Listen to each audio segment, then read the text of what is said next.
Imagine a figure of almost otherworldly intensity.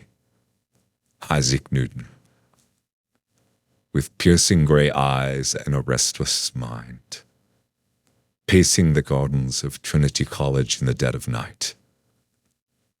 His hair, wild, rarely combed, perpetually singed from alchemy experiments. Thin as a hermit, sustained by obsessions more than food, wearing the same soiled robes for weeks, while lost in calculations that would take ordinary mathematicians months to complete. To the world, he's the austere master of the mint, the venerable president of the Royal Society, a man who unlocked the secrets of gravity and light. But in his private chambers, surrounded by melting pots, ancient manuscripts in dead languages, and thousands upon thousands of pages of cramped handwriting, Newton is something far stranger. A theological detective, a biblical code breaker, an alchemist convinced that matter itself holds divine secrets.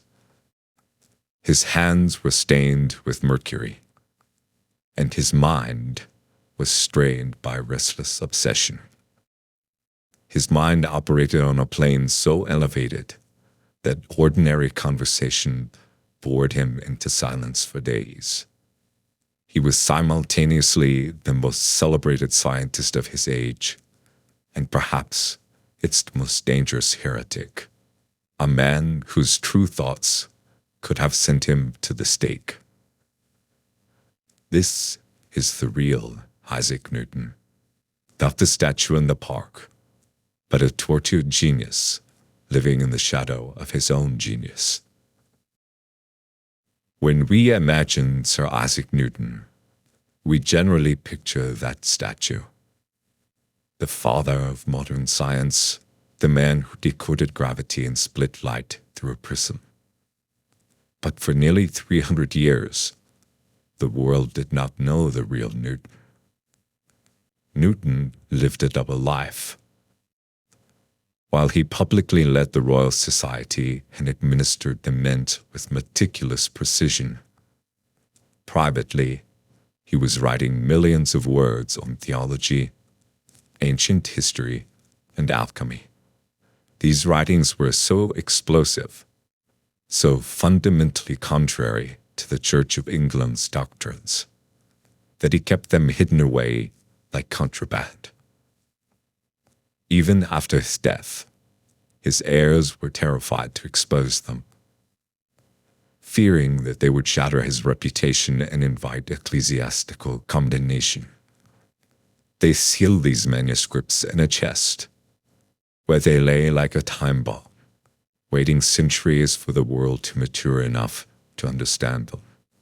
It was not until the mid-20th century that many of these papers were finally sold at auction and brought to light. They revealed a man who had mastered Hebrew, Greek, and Latin, not to support the church teachings, but to fact-check them, and when necessary, to challenge them at the source. Newton deployed his towering intellect, and in the process, came to reject the doctrine of the Trinity, confirming instead the pure, rational monotheism he believed had existed in the early church before human hands had corrupted it. It turns out these hidden manuscripts also discovered something quite remarkable.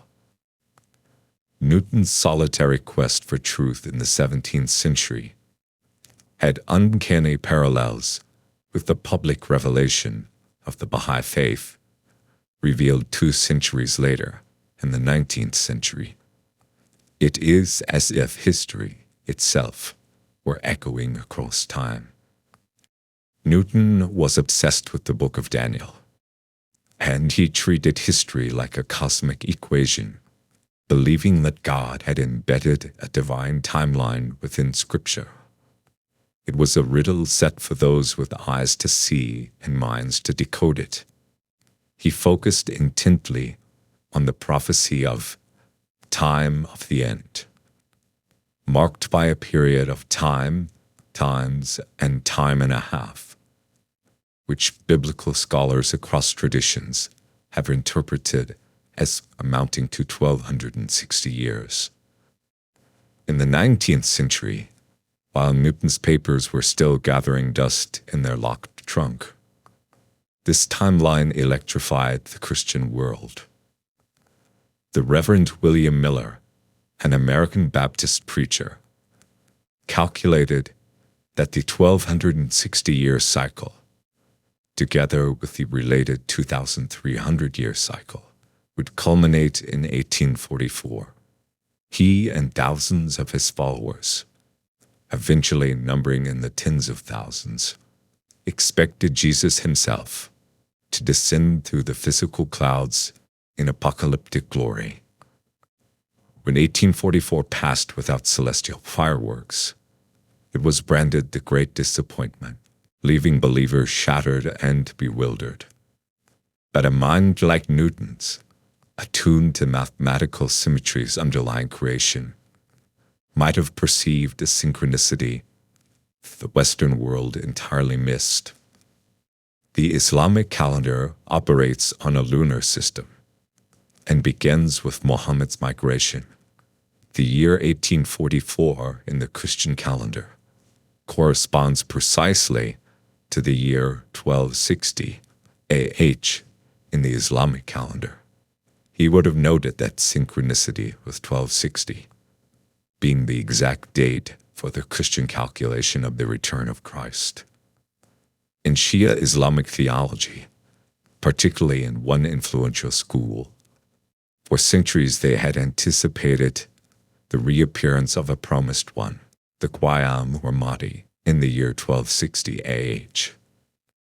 In 1844, a young Persian merchant named Ali Muhammad, a descendant of the Prophet Muhammad, declared his divine mission in the city of Shiraz.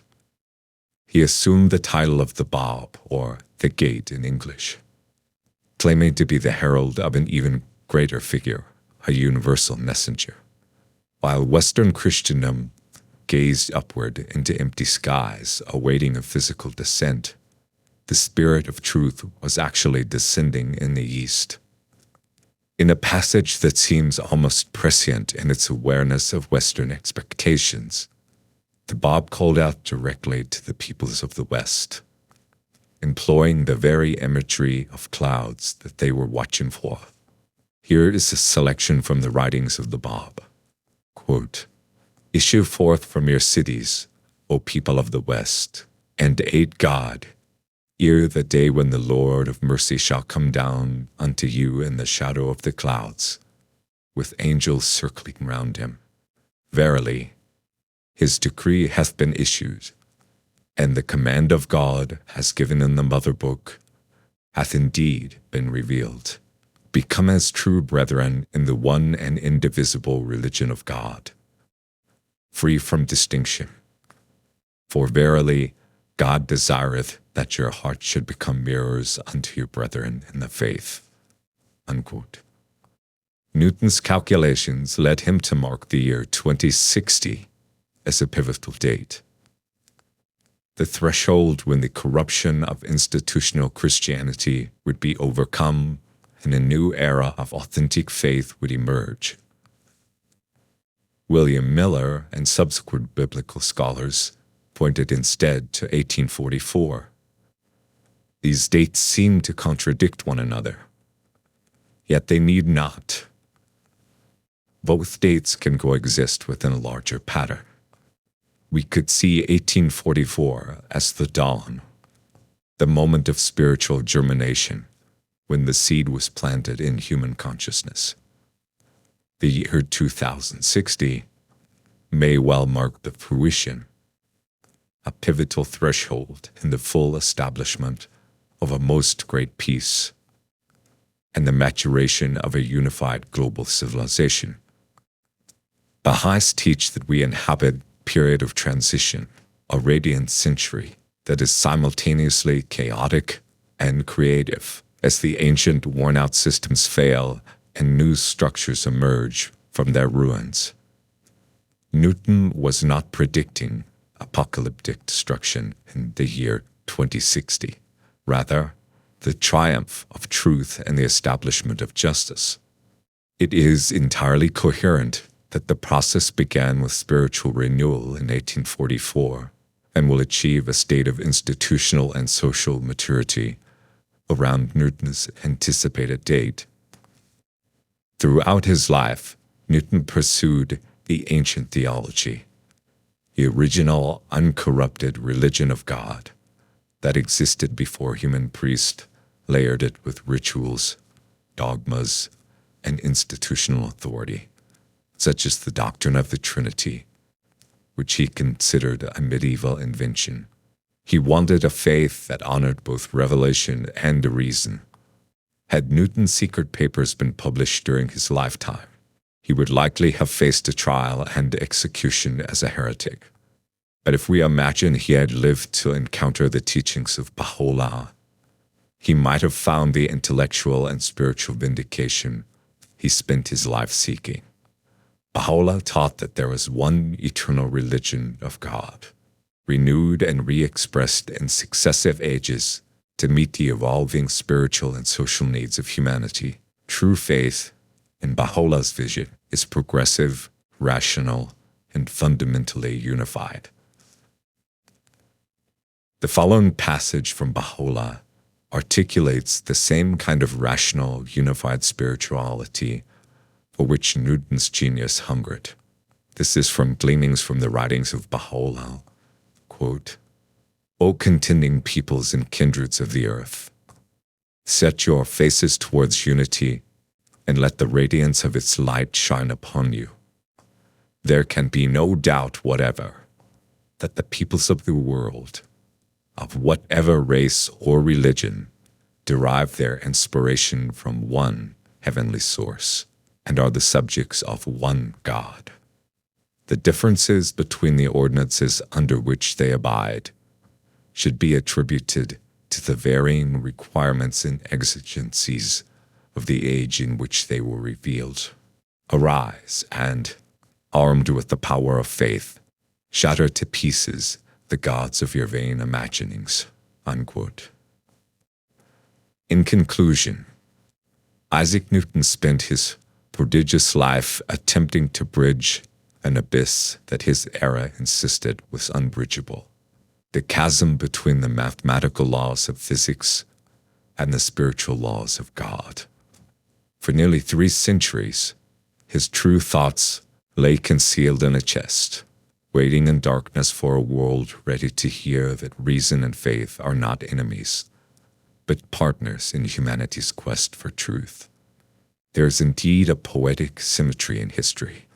When Newton's suppressed theology finally emerged from the shadows in the 20th century, it confirmed that his private convictions, reached through solitary genius and intellectual courage, aligned with the public message the Bab and Bahá'u'lláh had delivered to the world a century earlier. 2 paths, separated by oceans and centuries, converged. Newton used his telescope to discover order in the heavens. Bahá'u'lláh provided the teachings through which humanity could establish order on earth. In the recognition that all authentic faiths emanate from one single divine source, and in the convergence of the dates 1260, 1844, and 2060, we glimpse the fulfillment of Isaiah's ancient vision, a world where knowledge and peace finally cover the earth as the waters cover the sea. The true God is a living, intelligent, omnipotent being